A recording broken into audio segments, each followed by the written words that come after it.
Hi, everyone, and welcome back. In this video, we're going to review some of the methods that strategic planners use to assess firms' capabilities in order to identify strategic priorities. In our videos up to this point, we've talked about assessment of the external environment. And as we found out, there's quite a lot to that. And those videos were long and their scope was wide.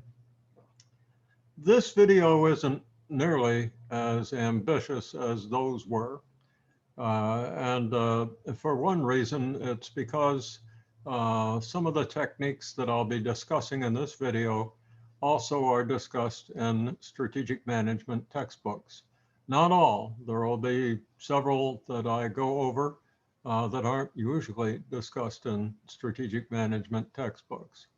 But the purpose of what we're going to go over in this video isn't to get into the detail of financial analysis or operations analysis or marketing methods. There are individual courses and individual textbooks for that. Instead, what we're going to do is go over the scope of those disciplines and efforts that are made by strategic planners, drawing upon the techniques and talents of other members of the organization in order to get all the information that's necessary to draw conclusions about capabilities. So in this video, instead of drilling down deep, we're simply going to cover the broad scope of strategic capabilities assessment. But this is vital because if we don't do it, then we don't really have a basis for responding to the problems and opportunities that we discovered in strategic environmental assessment. So with that, I think the best thing for me to do is just press this button and start in with the PowerPoint slides here. And that's assuming I can get them up on the screen. There we go. Okay, so the first point that I'd like to bring to your attention is this little statement. I hope that you'll take time when you look over the PowerPoint slides that come along with this video, to read these words perhaps more than once, because I've learned certainly in almost a half century of strategic planning with companies that it's much more difficult very often for managers to assess their own strengths and weaknesses and capabilities than to assess the external environment, economy, markets, and industry, as we have in previous videos in this series. And that's because when we're looking at ourselves, it's very difficult to be objective. There are lots of psychological reasons for this, and since that's what psychologists are for, I won't try to get into the reasons, but I can tell you that in my own experience, it certainly is true. Managers have a hard time doing self-assessment objectively. So when it comes to assessing the strengths and weaknesses, the competences that they and their colleagues have to perform the functions of the firm, they often don't draw conclusions objectively. And that can be a big problem. At the end of the day, you know, this is what we're talking about. What are our strengths? What are our weaknesses? And what are we going to do about them? And we'll get into the SWOT analysis, which I think you've probably all heard before. But one of the problems with a SWOT analysis is that very often strengths and weaknesses and opportunities and threats are defined, but what are we going to do about them isn't very well defined. And yet that's the purpose of the analysis, isn't it? Is to determine what the firm's response to an objective, comprehensive assessment of strengths and weaknesses will be. So bear that in mind if if you are doing a SWOT analysis with a team of your colleagues in a course. Don't forget to do the part that's highlighted in green here on this slide. Define what the appropriate responses will be. Now, we've talked about the external environment. And so in this slide, we have the external environment on one axis and internal capabilities on the other. And this is pretty much what I would call a generic strategic assessment matrix. It wasn't done by any one theorist. It was done by me, but it's nothing special. We simply recognize that the challenge of forming strategy is to achieve a fit and a rational response so that we can accomplish, we can make the best use of our resources and capabilities or modify them in order to exploit opportunities that we find and overcome the threats or the problems that we find. So each one of these matrices, each one of the cells in this matrix represents one situation that we can find ourselves in. For instance, we may have strong capabilities in a favorable market. That's great. And we want to exploit that just as much as we can and invest capital in a situation like that. Now, our capabilities might be weak, even though the external environment, the economy, market, and industry is favorable. What do we do then? We've got targets of potential opportunity. What we want to do is see if we can improve our capabilities so we can exploit those opportunities. And we'll make investments to do that and see how they turn out. And if they turn out well, then we'll pursue the course. If they don't, maybe we just don't have the right stuff. And then a very difficult decision is to pull back from a false start. This is one of those situations that I mentioned earlier where managers often have a hard time being objective. Once a senior executive makes a commitment to a strategy or to exploit an opportunity, he or she has pretty much said that a decision was made that this opportunity really does exist and that the firm under his or her leadership has the ability to realize the potential of that opportunity. What if it turns out not to be so? Very hard for the executive to admit that a mistake was made. And therefore, we often find the phenomenon of escalating commitment. And I think I talked about that earlier. But in escalating commitment, an executive who makes a commitment can't admit the mistake. So more resources, more people, more time, more effort are deployed to realize this opportunity that doesn't really exist. And it's so hard for the executive to admit the error until finally that executive often is replaced. And then the project stops and new efforts begin. But this can be a very traumatic time for the company as well as for the executive. Now, the environment might not be favorable. The environment might be unfavorable, and yet we've got good capabilities in that market or that industry in those economic circumstances. So the conditions, the external conditions, which are beyond our control, just are not favorable. But we've got all this right stuff. What do you do then? And once again, the decision is very difficult for many executives to make. And the answer is, quit trying to row upstream. quit trying to fight the current.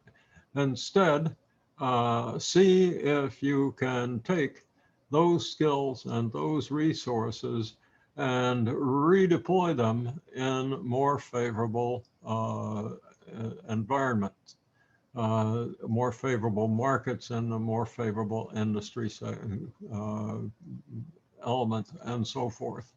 And again, that very often can be hard to do because managers aren't always objective enough to make a decision like that.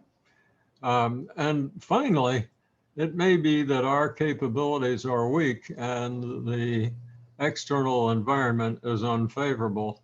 And I don't think I have to tell you that that is a very undesirable position.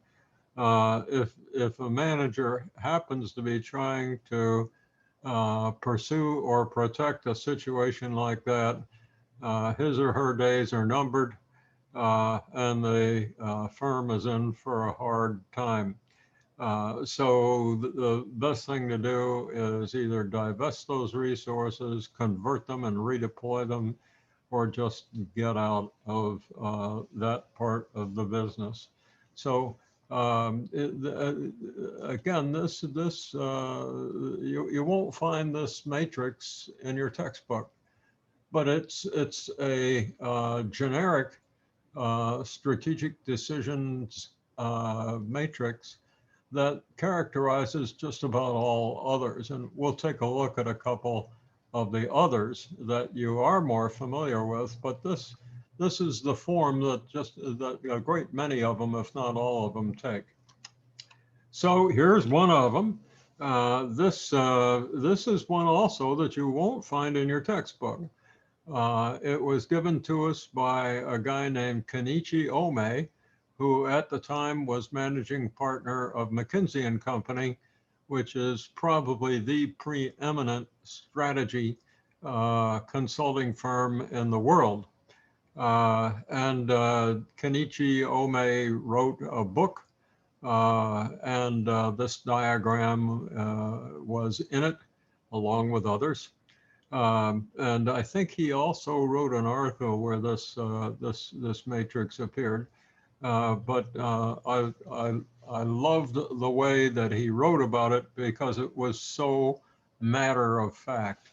The best strategic decisions, in my view, often are just plain common sense. But again, it's very difficult for managers in high pressure, high risk situations where a lot of adrenaline is flowing through the bloodstream and getting into the brain. It sort of gets things confused. And of course, the challenge in strategic management often is to think clearly and objectively. And when you can do that, results are often a lot better, especially when we make use of these decision-making tools like this one, or the one that I just showed you. Mr. Ome asked two questions. How's your quality? How good is your product or service compared to competitors? And how's your cost or your price compared to your competitors? Pretty simple. Although it's very often to draw objective judgments, because we all want to think that our quality is better than our competitors, that our price or cost is lower and so forth, and especially our cost. So although this is a pretty simple framework, personalities and biases get in the way of making clear decisions. So what if our cost is high and our quality is low, the upper left-hand quadrant? And Kenichi makes it very clear, no excuses for that. So you've got a couple choices. You can redesign the product for greater value and lower cost. That's called value engineering.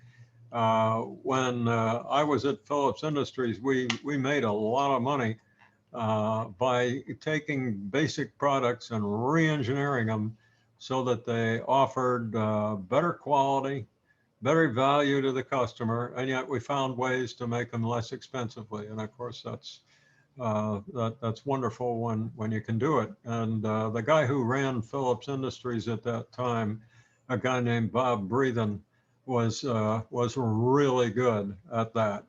So in any event, one option is to value engineer the product.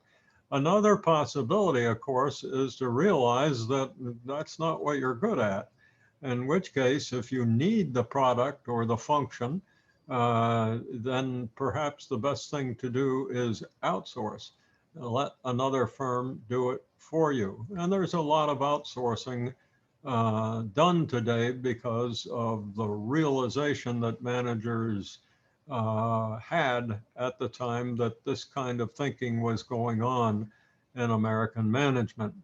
Of course, if you just can't find a satisfactory solution by value engineering or outsourcing, you've got another option, and that's to discontinue the product or the service or the function. But you just can't go on with low quality compared to competitors and higher costs relative to competitors. That won't last. Now, what if your cost or your price is high, but your quality is also high? Well, Lexus Toyota sells Lexus cars based on their high quality, and their price is high. And BMW the same way, right? So, and there are lots of other products that you know and probably use where the price is high, and you buy the product because it's better. It's a better product.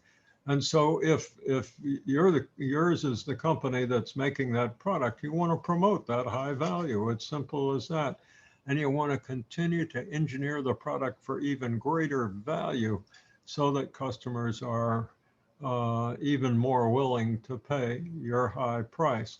Pretty simple stuff.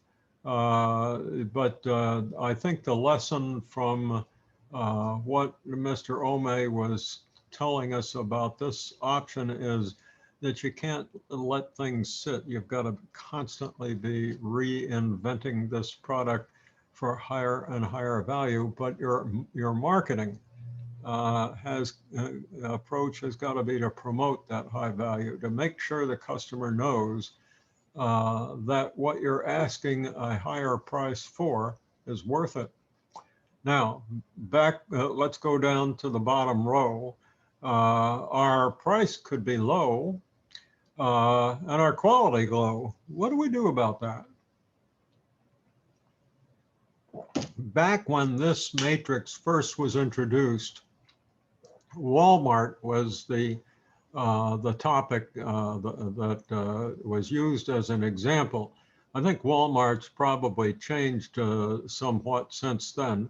But the old saying is, buy my product, it's cheap and worth it. And it sometimes, you know, that's a logic that you and I follow a lot. We don't always buy the very best product, the one with all the features and bells and whistles. We just want a good product that does what we need to have it do, and we just as soon pay less than more for that product. We don't need a product that requires us to pay even more. So one option is to de-emphasize the low quality. The other is to simply, ride the wave. You've got, a low price. Chances are people are buying the product. Better would be to upgrade your quality wherever you can by being more efficient and doing that value engineering, and promote the idea that your product has value. So it's not the finest product on the market, or the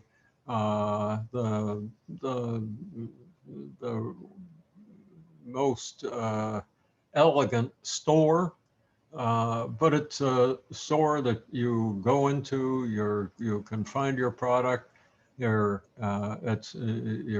transaction is conducted quickly and efficiently, and you can get out of there and go on your business. So retail stores very often will choose a relatively low quality compared to stores that are more elegant anyway, and their prices are lower. And there really are quite a lot of those kinds of stores today, aren't they? They're dollar store, Dollar General, and so forth. So whether we're talking about stores or products, it turns out that there are a lot of products and businesses that fall into this lower left-hand quadrant. Now, the lower right-hand quadrant is when you die and go to heaven. That's when your cost is low, your price can be low and you're still profitable, and your quality is superior. That's as good as it gets. And your challenge there is to just keep on doing what you're doing and exploit that wonderful situation. This is a diagram that I should have done over. To be honest with you, I made this diagram for a PowerPoint presentation that I used in one of my courses, and I just copied it. And when I copied it and put it here on the PowerPoint, this PowerPoint, and tried to expand it, as I'm sure you've experienced, the quality of the print isn't as good as when you expand it. Nevertheless, this is a really important framework, which is why I'm ashamed that I didn't make it into a nicer, clearer image for you. But let's go through it anyway, because it's really, really important. It has to do with competences and how you use your competences strategically. It was offered to us by Gary Hamel and C.K. Prahalad. Hamel is at the London School of Business in England. C.K. Prahalad is no longer with us, but he was a great strategist from India, who was a colleague of Michael Porter at the Harvard Business School.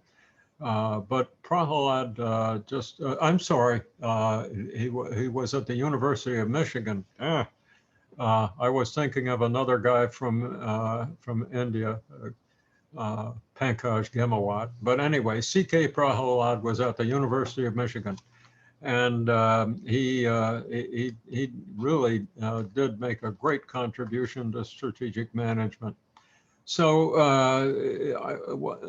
let's take a look at the two dimensions here. First is our competences.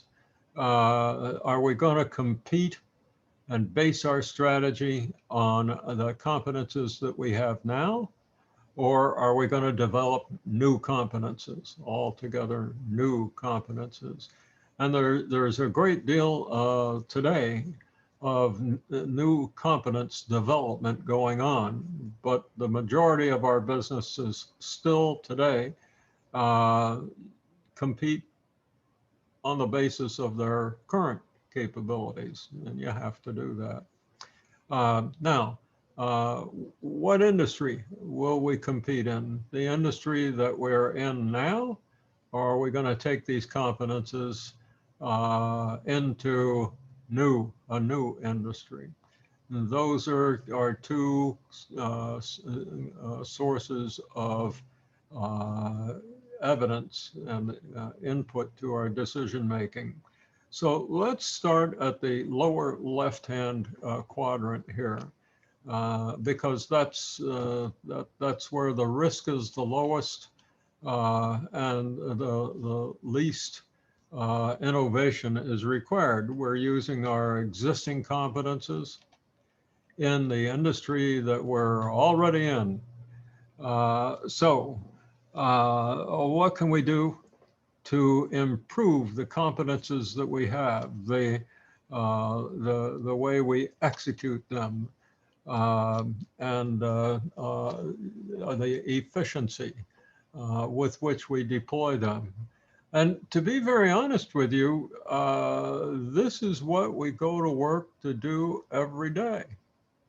As a professor, I want to take my existing skills, I want to sharpen them, I want to present them to you in new and better ways. I want to respond to the changes that are occurring in the marketplace, particularly as a result of coronavirus. Use videos and other means, electronic means of accomplishing the objectives of education. So filling in the blanks simply means to improve what we already do. Now, let's take that existing competence and see if we can employ it in another industry. And if we can, that's what Hamill and Prahalad called white spaces. How could I do that? Well, frankly, I already have, because a lot of the skills that I offer to you, I developed as a management consultant before I got into education. So for me, education is white spaces.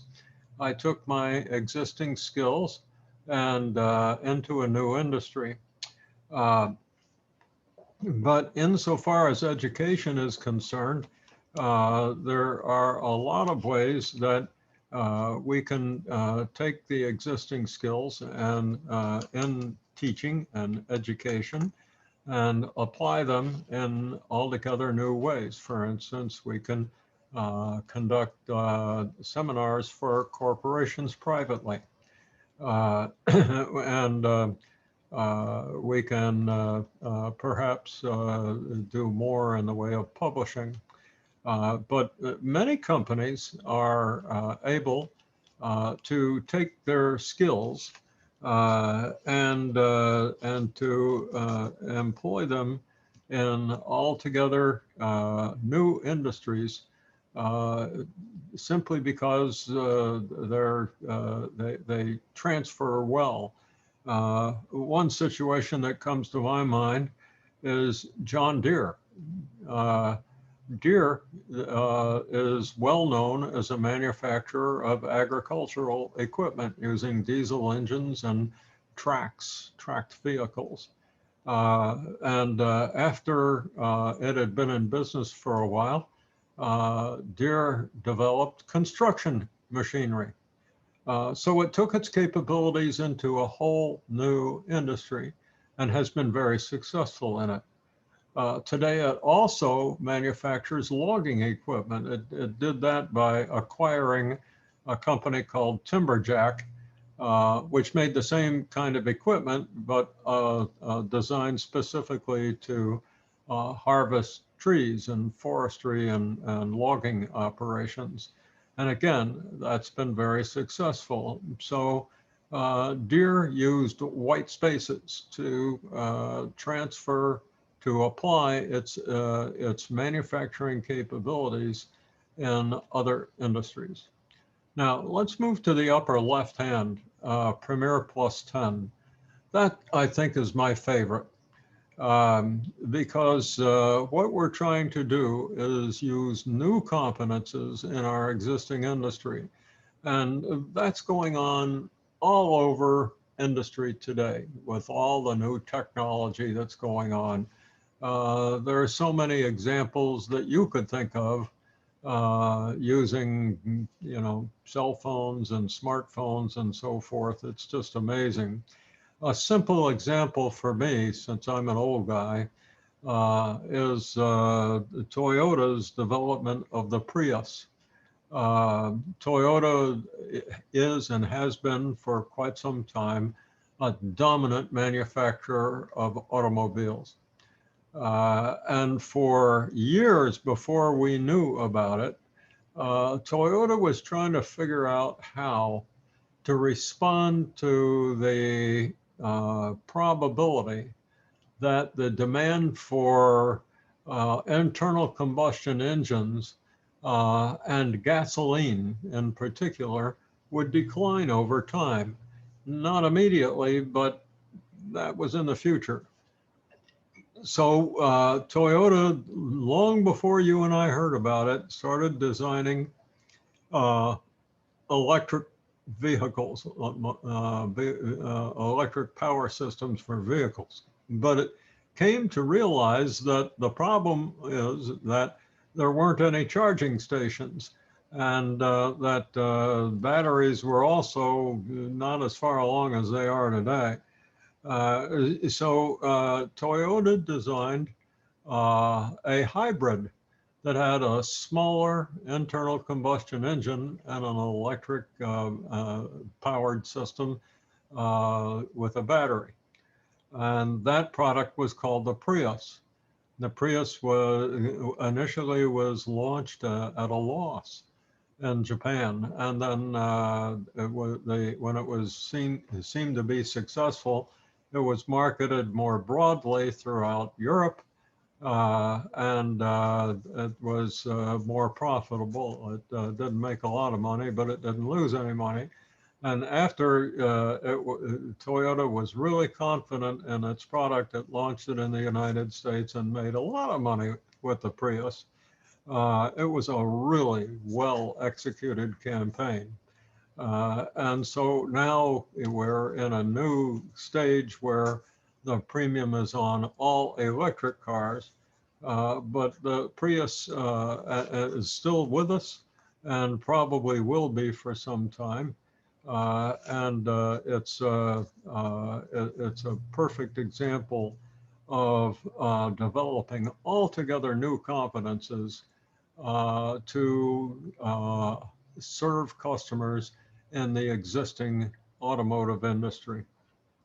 Now, the cell in the upper right is the most difficult of all for me to explain because it's often very difficult to come up with good examples where we develop new capabilities for new industries. And usually these new capabilities are related somehow to the capabilities that we already have.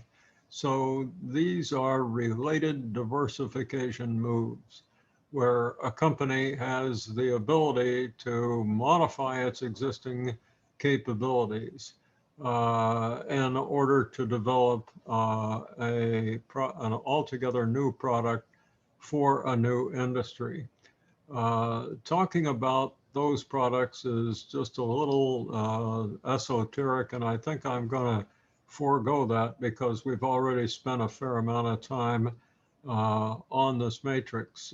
But mega opportunities are where we develop altogether new capabilities to serve a new market, perhaps by taking advantage of some of our existing competences.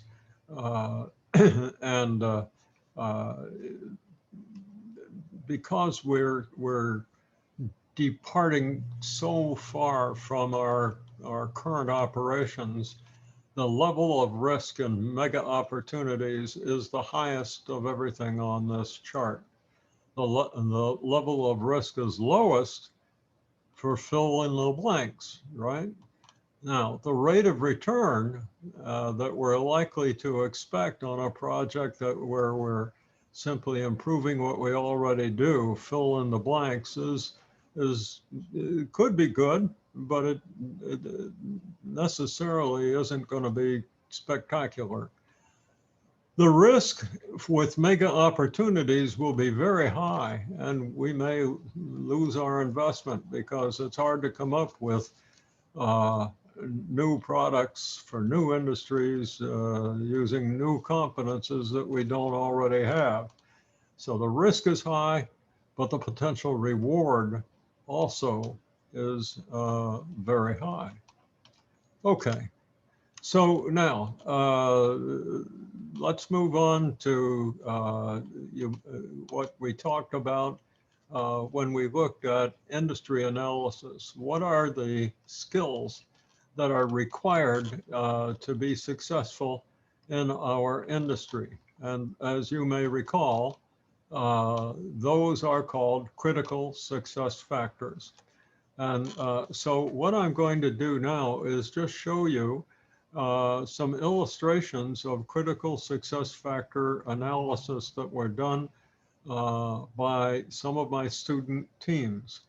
And I think I did this very briefly when we went over industry analysis. So the best thing I can do is move through these expeditiously.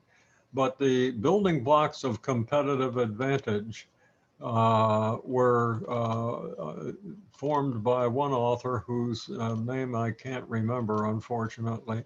But efficiency, quality, innovation, and customer responsiveness. So one thing you can do is just evaluate your company's capabilities from these four perspectives. And I've often found them to be very, very useful. How efficient, how costly is our product? How fast can we respond to orders and get them to the customer? Remember Kamichi Ohmei's, contrast of cost and quality. Efficiency tends to relate to cost, and here's quality right underneath it. How do we compare to our rivals? Innovation, and I think that's probably what we were talking about a minute ago, and mega opportunities, as well as the other options. And finally, how successful are we in not just responding to customers, but understanding what it was that, or is that customers need and may not even appreciate that they need.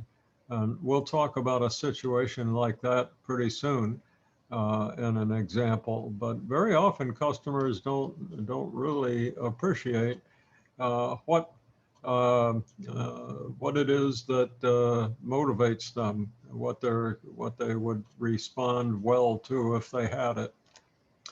Here's the second example that we looked at before. In this case, we've identified the particular functions that are required in the segment of the pharmaceutical industry that Pfizer competes in.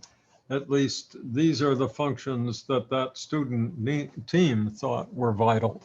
And the purpose of this scorecard is to compare your firm to your nearest rivals. And so you can see that Pfizer, along with 4 competitors, are on this scorecard. And we would give each company a rating from 1 to 5, 5 being equivalent to an A and a 1 being equivalent to an F. And so you could calculate a sort of a GPA for each company. Now, there's a little problem with this method, and it is that some of those critical success factors are probably more important than others. Believe it or not, I took this exhibit from a well regarded strategic management textbook several years ago, and I hope that the authors have taken it out since then.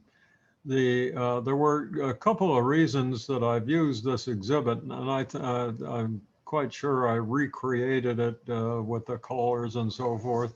But one reason that I use it, you may see after key success factors, I put question marks.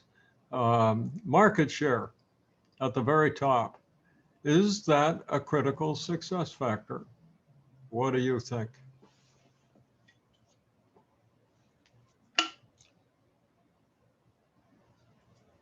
The answer is that it is not a critical success factor.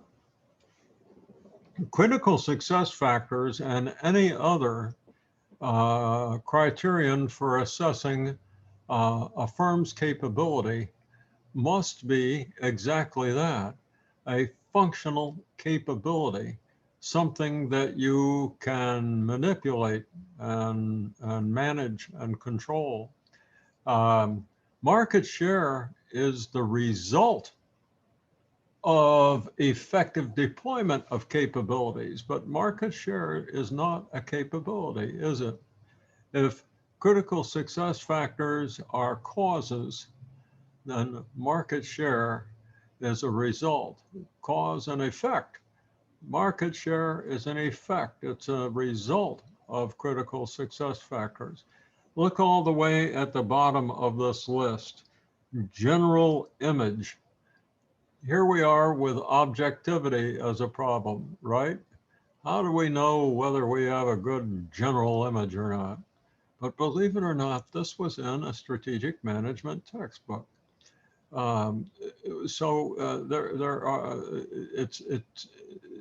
It's very difficult to develop good critical success factors. They have to make a real difference in distinguishing winners from losers. Winners are able to employ critical success factors successfully. They have them and they use them well.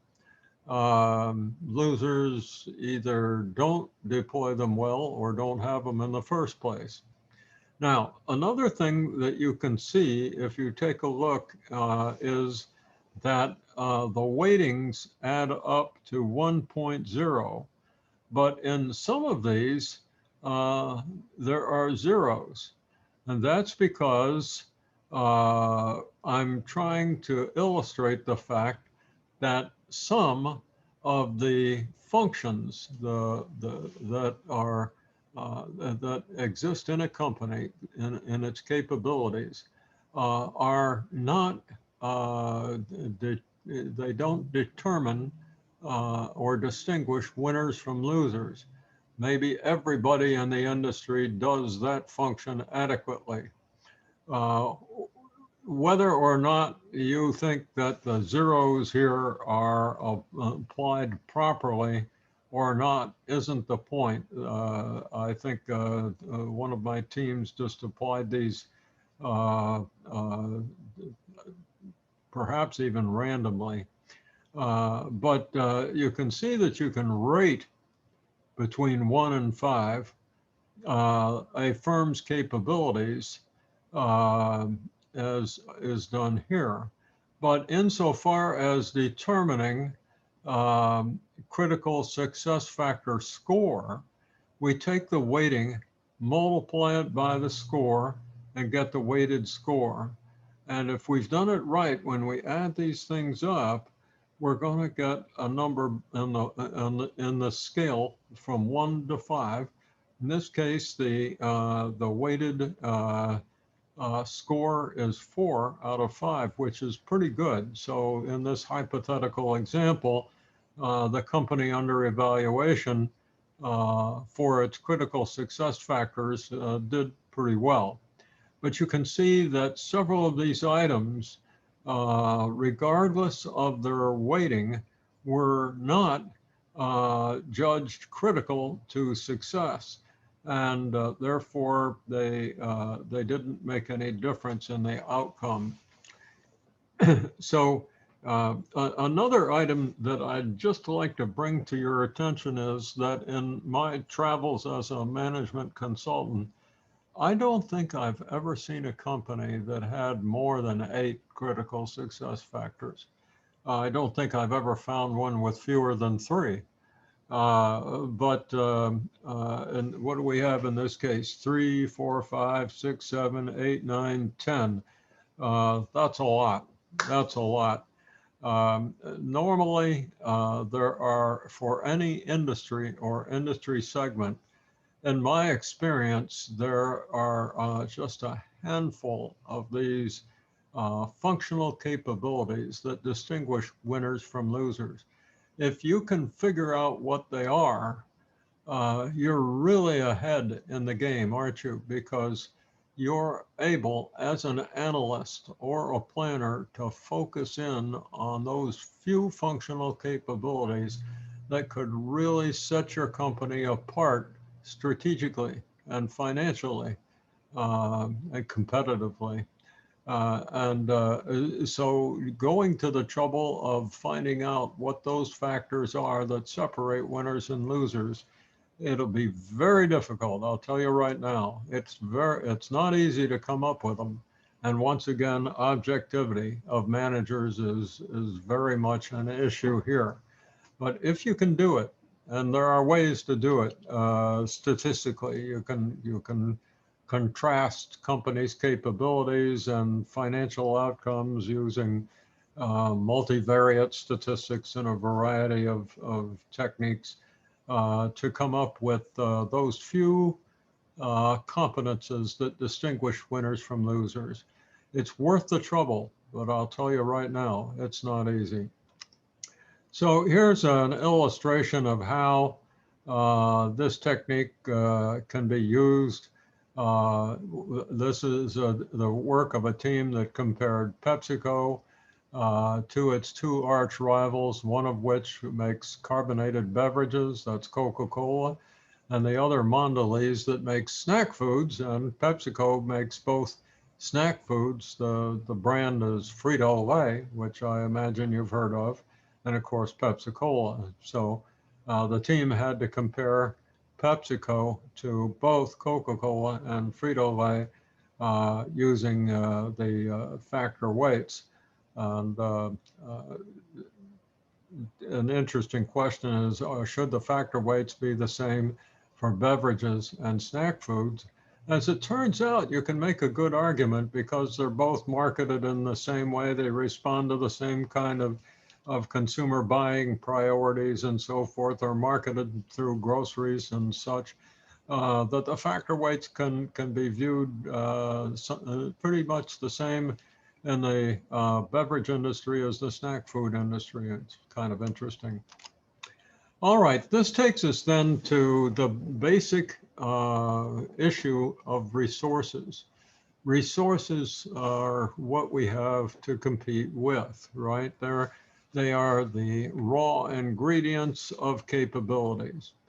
And way back, a long time ago, I read a piece by an author that contrasted resources or divided resources into 2 capabilities or 2 categories.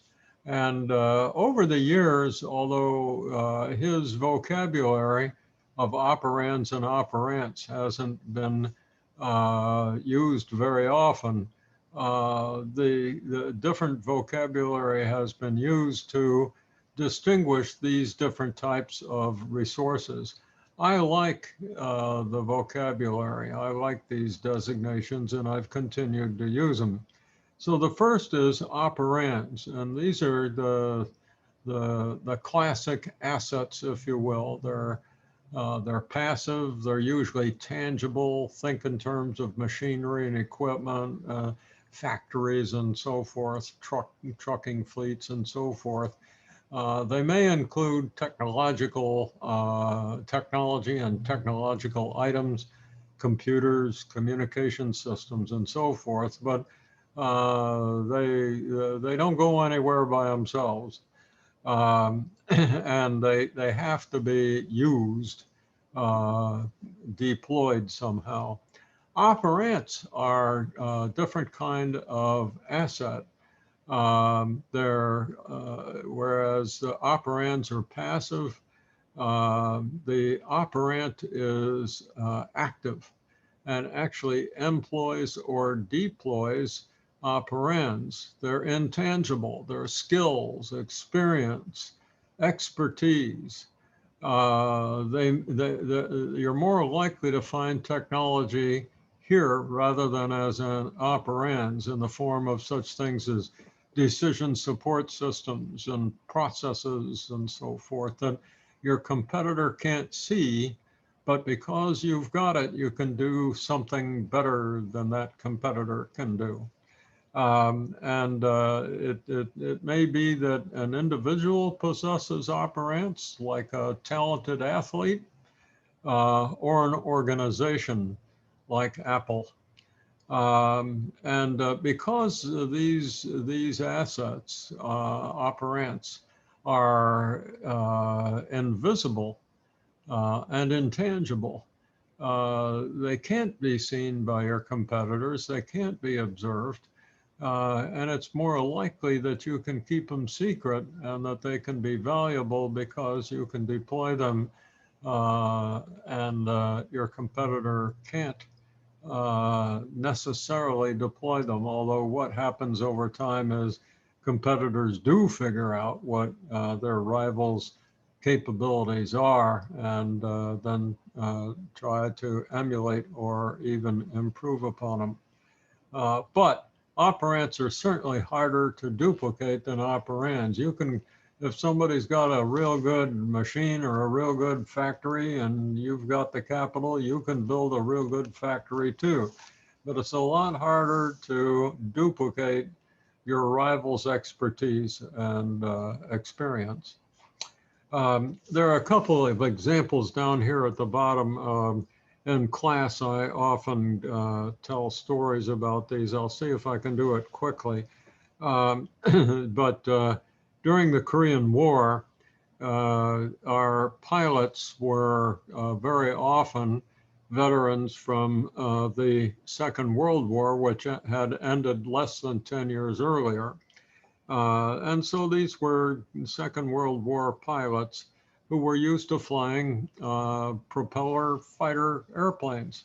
And yet the United States, as well as China and Russia, had by that time developed the first generation of jet fighters. And so when we put our Sabre jets into the air, we had air superiority. Our jets were better than the Russian MiG airplane. However, as time passed, our engineers and our innovation developed better controls, more sophisticated controls and avionics systems that projected images on the windshield of the jet airplane to help the pilot make decisions and to tell him how to fly the airplane. The problem was that the pilot was still that guy that used to fly propeller airplanes, and he'd gotten to the point where he could fly a Sabre jet, which went higher and faster than the MiG. That was okay. You can win dogfights by attacking them from above. That was good. But all these sophisticated controls were confusing. And as they were installed, American pilots started losing dogfights. And so here we had this better equipment that was, for some reason, impairing the ability of the pilot to win combats. So the solution was that the pilots went out to the flight line and disconnected all this sophisticated stuff and went back up into the air, flying the airplane based upon their knowledge and their skills that they had built over the years. And after they disconnected that stuff, they regained control of the air over North and South Korea. The second example was during when we transitioned from the 20th century to the 21st century, and the so-called Y2K scare occurred. And this was a time when we were afraid that computers that had been installed in the 20th century wouldn't work in the 21st century because their operating software was not set up to go to another century entirely. Turned out to be a false alarm, but it sure did employ a lot of systems analysts. And one firm that was quite familiar with took the opportunity to redeploy essentially its entire computing system. And this firm operated in both Europe and the United States. And so it had its systems company, and I won't name it, but you would recognize it, install this equipment all around the world. And of course, as they were getting ready to launch this thing in the year 2000, they did train people in how to use the system. But when the system was turned on and it actually was put into full-scale operation, things went crazy. And what was funny is that nobody knew they were going crazy. So an order would be placed from someplace in Europe, and it would go through what was called a configurator, which would break that product down into its component parts and send orders for the production of those parts to the production line. And so the parts were made and delivered to the assembly line. The product was assembled and packaged and sent to the customer. All smooth, very smooth with these new systems. It was just went like clockwork. And so the customer got the product when the customer requested it. There was one problem. It wasn't the right product. So the configurator and all of this sophisticated stuff that translated languages and blueprints and the configuration of an assembled product into its component parts. Somehow, just when people entered all this information, they thought they were doing it the way they were trained, but it didn't quite work, and it took over 2 years to correct that problem, during which time a lot of customers got very angry at this company. I won't go into that case any further, but I've told you these two little stories to make an important point. Competences require that operands, in the case of the pilots, the operand was the pilot, was the airplane, and that all those controls in it, and the operant, the pilot, or the computer, it was the operand, the computer system with all of its internal sophistication, and the people who were using the system to enter orders and set up production schedules. The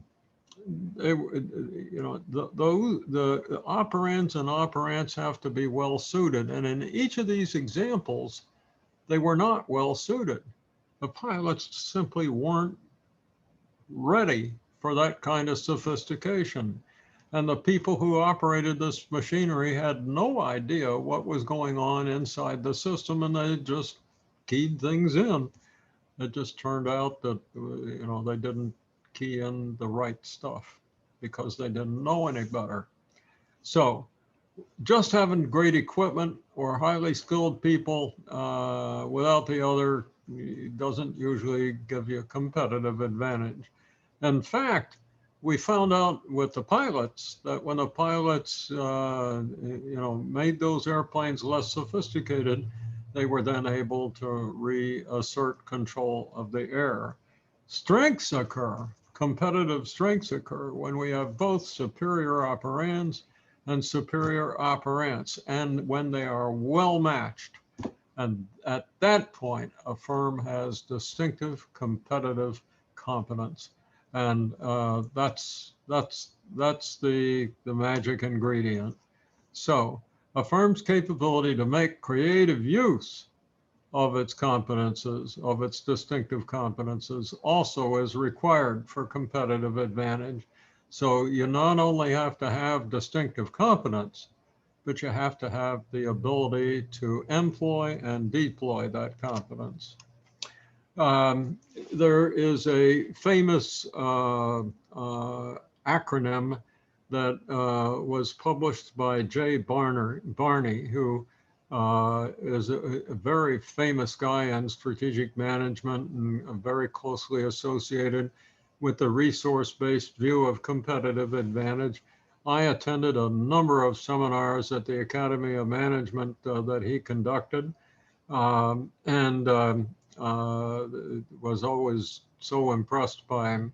In any event, his acronym originally was VIRO.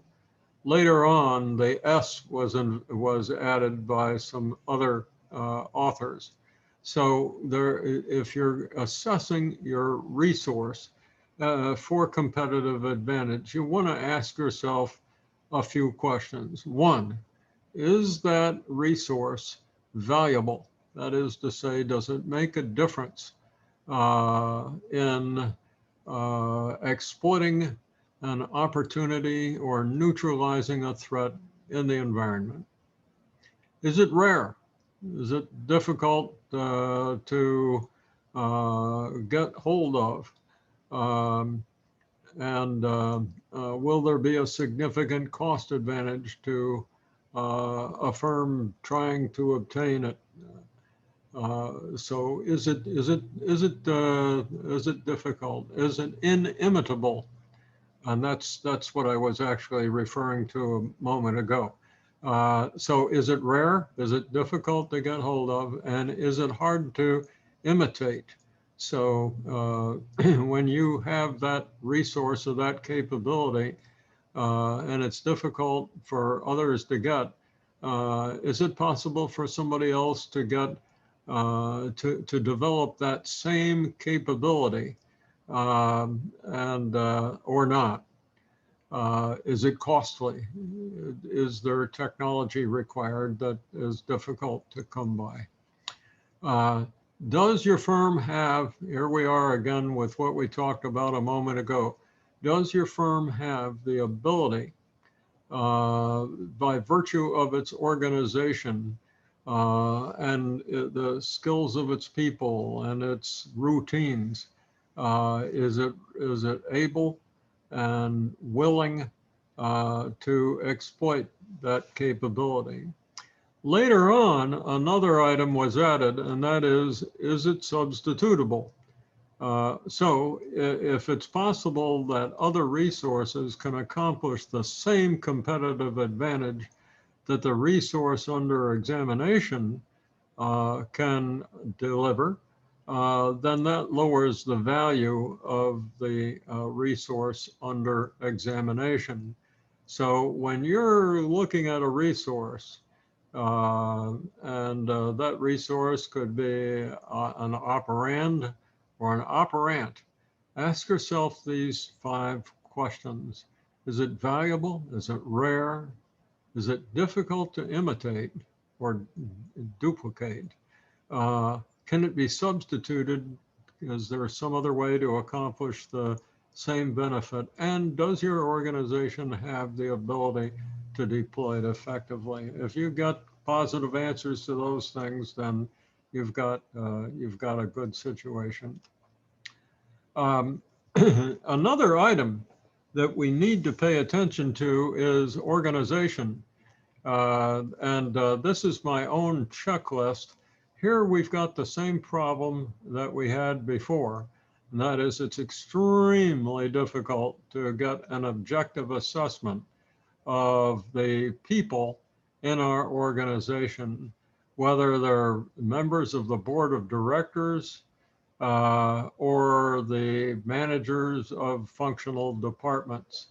But it's critical in assessing a firm's capabilities to take a look at how well the essential functions of the corporation are conducted and managed. Eventually, what's going to happen is over time that a point of punctuated equilibrium can occur.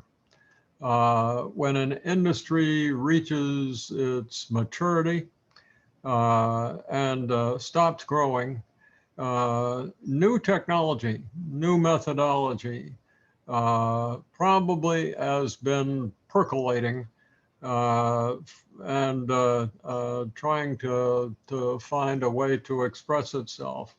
And eventually, when it does, the industry is reinvented, but it's a whole new industry. And that's what's going to happen when we have electric cars, for instance. It'll be a whole new industry than it used to be.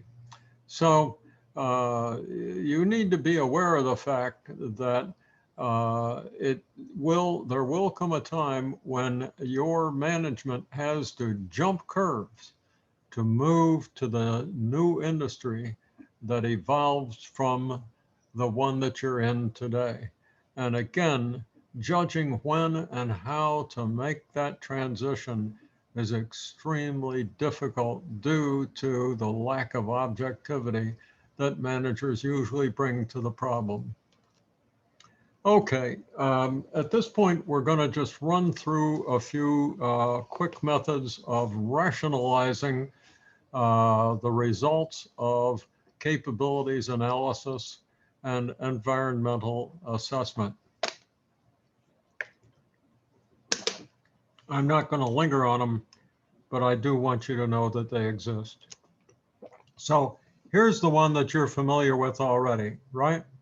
The SWOT analysis. And the funny little secret here is that it's almost never used in industry. It's just used in schools to teach us that we need to look at the external environment and internal capabilities and rationalize them, match them up. But you might ask, how could that be? We hear so much about it in classes. And just think about it a minute. Can you fit on a form like this all of a company's strengths and weaknesses? Or all of its external opportunities and threats? No, you really couldn't. There are just too many. So how are you going to do that? Maybe you make a different form for each function: marketing, sales, research and development, operations, and so forth, finance.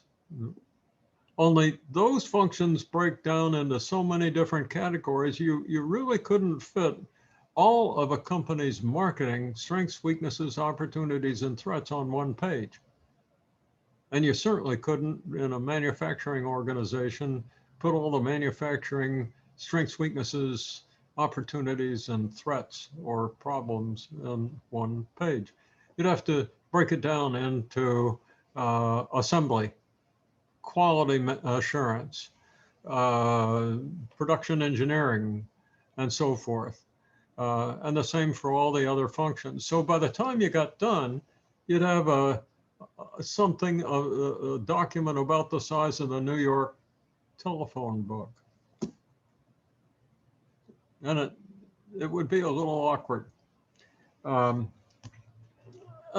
again, there's the question of pragmatism. So you see my little note there, example, the iPod. Let's just imagine Steve Jobs, who was the CEO of Apple. And some product managers come into his office and say, hey, boss, we've been thinking about mobile music. And we think that mobile music would be a great area for us to get into. And we could download music from the cloud and make something, we might call it the iStore, but we'd store music and we'd download it to people's smartphones. What do you think of that, boss? And the Job says, wow, that's interesting. I don't know. Let's get our strategic manager in here, our strategic planner. So in comes the strategic planner with his toolbox, and so the strategic planner says, well, what are our capabilities to do this? What are our strengths and weaknesses? And the product people say, damn, can't really answer that. We never made it. So the planner says, well, okay, how about the opportunities and the threats? What are they?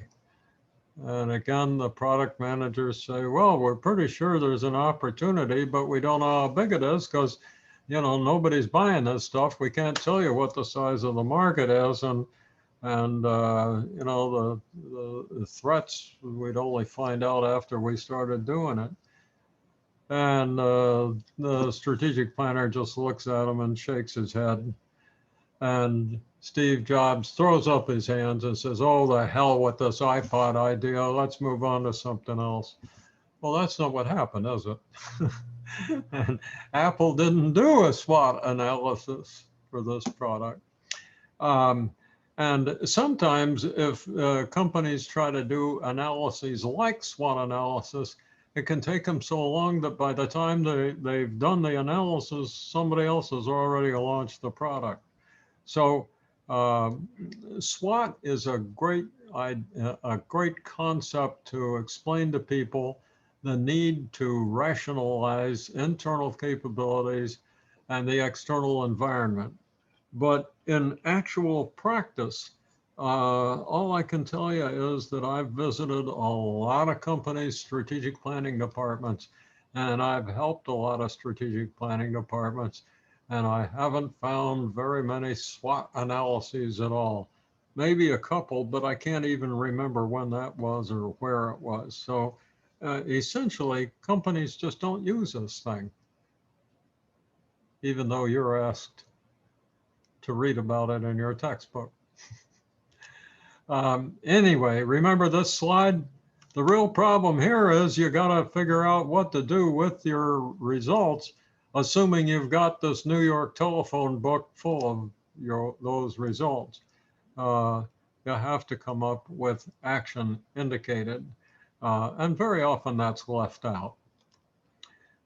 Here's a device that we also talked about briefly in the industry analysis. It's the BCG Growth Share Matrix. It's used a great deal. Its basis, as I mentioned in the industry analysis, a part of its basis is the industry life cycle. So early in the industry's life cycle, ventures are formed as potential new products. And if they succeed, they'll become stars and their market shares will pick up, so their size will grow. And because they've gained market share in a growth market, they're going to generate a lot of profit. They're not going to generate a lot of cash flow because all the profit they earn is going to have to be redeployed back into that company to build new manufacturing capacity, new delivery capacity, new stuff, including accounts receivable and inventory. So you get profit here, but you don't get cash flow. Over time, as the industry life cycle matures, the growth slows down, and now that profit can be redeployed. Some of it will be put back into the company itself, but usually you've got surplus profit, which turns into cash. And that surplus cash can be used to fund the development of these ventures. And so in my work as a consultant, I always felt a challenge to help clients get a balanced portfolio of businesses with a few ventures because they're not all going to succeed. Some are going to not succeed and become dogs. And eventually the cows can move over here and become dogs as well because of that jumping curves. So and competition. So eventually the cows may become dogs and the ventures will become dogs. So but if we have a well-balanced portfolio, then we've almost got a cash pump here. And if we have a well-balanced portfolio, this can be the substance of a very successful company. If you don't know the market growth and you don't know your market share because there are so many competitors or the competitors in your industry don't report publicly, they don't sell stock.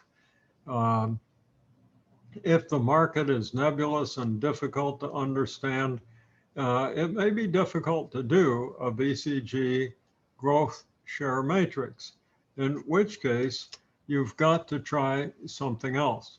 In fact, even if you have a BCG matrix, putting together a multi-factor matrix may be a good idea. In this case, you can see that on the y-axis, we have the strength of our business, and on the x-axis, we have the attractiveness of the industry. So one characteristic that makes an industry attractive is that it's got a fast growth rate. But there are a lot of other characteristics that make industries attractive. For instance, they may require the kind of service or product that we can offer. It may be that our strength isn't just the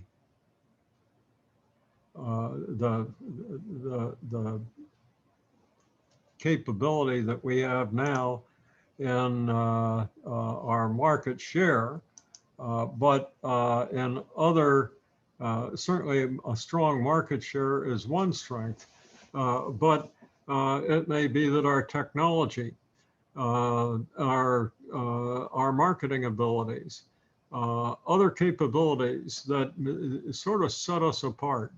Maybe we have a product that is unique in the world, and it sets us apart, and not whether we have a large market share or not. So is the industry attractive? Because it has, maybe it's made up of customers that we want to serve. Maybe we want to position ourselves in a particular segment of the market that this industry is set up to serve. So there are a variety of ways of looking at industry attractiveness and business strength other than market share and industry growth. So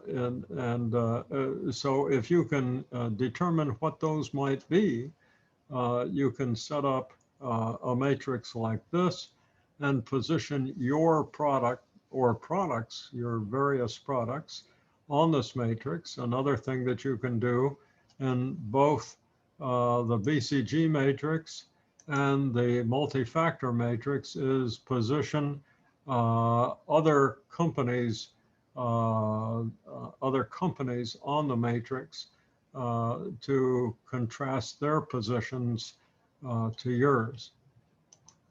This is the same thing as what we just looked at, only there's something new. Here we have market attractiveness and our capabilities. Only we're looking at the future. It's called the directional policy matrix, and we're asking, in the case of electric cars, is that going to be attractive? Yes, it is. Is the automotive industry going to be attractive in the future? Perhaps not the internal combustion car, but electric cars, yeah. What kind of capability do we have or think we can get in the future that would make it possible for us to do well in this industry of the future? And so in the electric car industry, it would probably have a lot to do with batteries, electronic drivetrains, and so forth. Lots of Internet of Things capabilities. But the auto industry of the future is going to be much different than the auto industry of the past. And so we can use a directional policy matrix for longer range strategic planning. And in fact, that's exactly what it's used for. Here then is a matrix that isn't used very much, but it does have an application. In this case, what we're doing is the circles represent the industry, the shaded part represents our market share.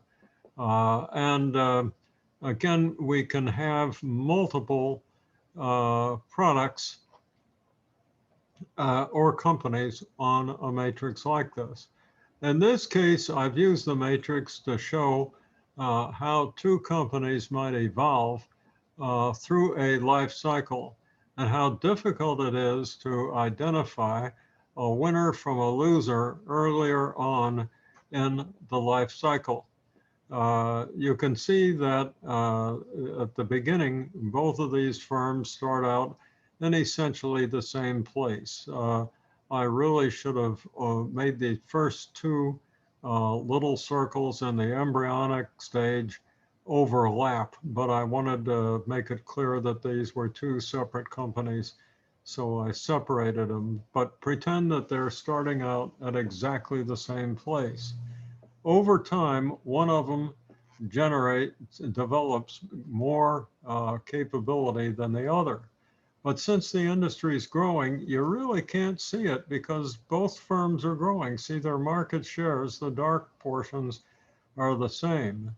And even as the industry grows further, the more competent company definitely does build a larger market share. But the firm that isn't going to succeed in the long run could potentially increase its market share a little bit just because the industry's gotten larger and its sales will go up even if its market share doesn't. Now, when you get to maturity, you can see, okay, now we know who the winner is because the market share is really picked up. This is the industry leader, the one on the top. The one on the bottom, though, notice its sales have actually increased. And that's because a whole lot of companies in the shakeout stage fell apart. The company on the bottom is holding on, but it doesn't have distinctive competence. And so as the decline or the slowdown of the industry occurs, we can see what happens. The winner picks up share of the loser. And although the industry or the market may be smaller, the winner actually may hold on to its sales because it's got a larger share. Now we can see for sure what's going to become of the loser. So the purpose of this diagram is to demonstrate another matrix that we can use to contrast our products with each other or to contrast our company with rivals, but also to demonstrate how difficult it is to distinguish winners from losers until the life cycle matures. Okay, now the last part of a capabilities analysis has to be financial analysis. And I used these exhibits that were done a long time ago by one of my teams to analyze Boeing. I did that because this was a time when the US went through a recession in 2008 and 9. And at the same time, Boeing was trying to develop a new product, the Boeing 787. I hope I got that right, the Dreamliner. So we can see that sales were picking up. They were kind of rocky at this period, but there's nothing in the sales line to indicate that there might be a real serious problem. But when we look at the operating profit margin, it's obvious that there is. Something's not going right here. You can see that the profit margin was up around 10% at the beginning.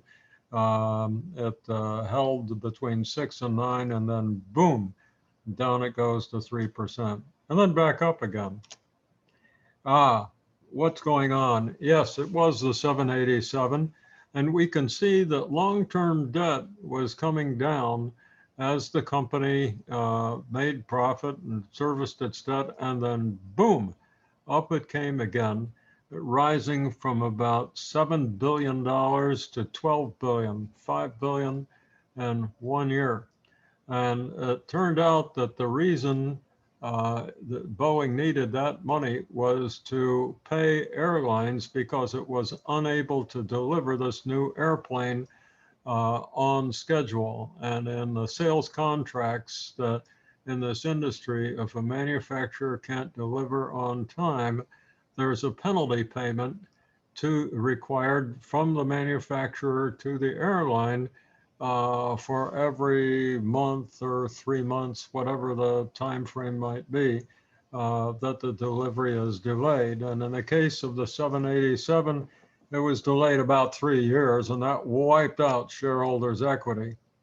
So you can see that the return on equity dipped into the negative because the company lost money.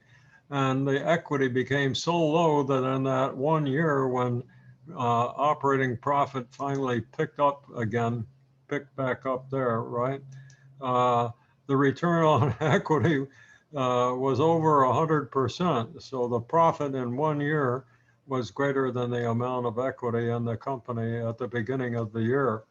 So when you get into a period like this, conventional financial analysis is in the trash can because you just don't get normal rates of return on equity of 140% or 120 in 2011. So such phenomena certainly do occur. And the airline industry is a place where they're likely to occur. you can see the rate of return on invested capital with that growth in operating profit, and then boom, down it came. Leverage is the portion of invested capital which is made up of long-term debt plus equity. So when equity went negative, that is to say, liabilities were greater than assets, and you sum the equity, negative number, with long-term debt, what's going to happen is that long-term debt is greater than the sum of debt and equity, and leverage in this case is calculated as debt divided by invested capital. So the portion of invested capital represented by debt is called leverage. There are other ways of calculating leverage, I must admit. But in this case, what we have is an indication of financial risk. And that's why I prefer this measure of leverage. And when you've got leverage over 75% in this industry, you're in trouble. And you can see that Boeing's leverage grew to 125% because leverage was deficient. I'm sorry, equity was deficient, and therefore leverage shot up over 100%. This is life-threatening. Because Boeing is a defense contractor, the government did what it could to help Boeing with military orders and the like, and of course Boeing survived. But this was a tough situation for Boeing. So these are the conclusions from that analysis, and I pretty well went through them. If you care to read them in the PowerPoint slides, you're more than welcome to do so. But given the circumstances that we were looking at, what kind of goals should Boeing be setting? What are the standards for success for Boeing in this situation? And when we get into the making of strategic decisions, we'll talk about the goals hierarchy and setting of goals. But quite simply, you've got 4 alternatives for prioritizing goals. Should your priority be on acceptable risk?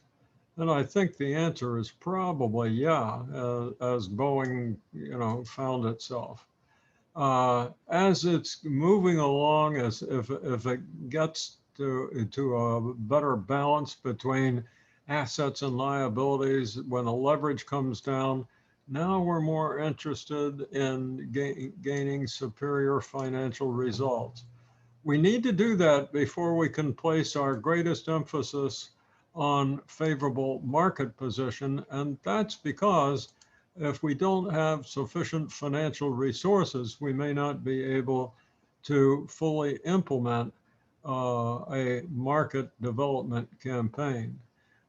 If we've got both superior financial results and a favorable market position, we then can start thinking about long-term growth and where we want to possibly develop a position in a new industry. But Boeing starts down here. The point that I need to mention is that this hierarchy is not exclusive. If a firm is seeking superior financial results, does that mean it doesn't pay attention to its market position? Of course not. But if the firm doesn't achieve superior financial results, it won't be able to achieve a more favorable market position, and it may fall down into the position that Boeing found itself in with unacceptable market risk. And so when you're down there at that level, you've got to pay attention to digging your way out of that hole, and if you don't, your firm will die. This is a framework that is used to formulate and to represent financial goals. And it basically has the essential elements of financial performance expressed in the previous year, the year that you're in, and the next year's up to 5 years if you're working with a 5-year plan, which most companies do, or not all, but many do. So in this case, we're talking about the going from 2011 to 2016. And by implementing a strategy which is beginning in this year and goes forward for 4 more years after this year, a 5-year plan. So if you're doing a project in my course, this is the kind of a table that you need to set up to demonstrate the company's goals. And there are techniques for devising these numbers. When we get to that stage of the course, we'll talk about them then. But this is the framework that financial goals should be set in. Okay, and so here are some graphic representations of the financial goals that this team came up with. And you can see that surprisingly, this team felt that Boeing had to continue on with its debt, although the equity rose due to profit, and that helped to solve the leverage problem. So there you go. At this point, you've had quite a good grounding in strategic management. We've talked about the 3 corners of external environment assessment before we add in regulation and laws. But the economy, industry, and markets are the 4 elements of the external environment that we can't control, but we have to try to understand and forecast as best we can. And then we've looked at the firm's capabilities, its resources, skills, as well as its liabilities and its inabilities, as well as its abilities. And we need to try to rationalize those within the context of that environment, that business environment. And when we do that, as we did with some of these matrices, we could form goals, we could form strategy.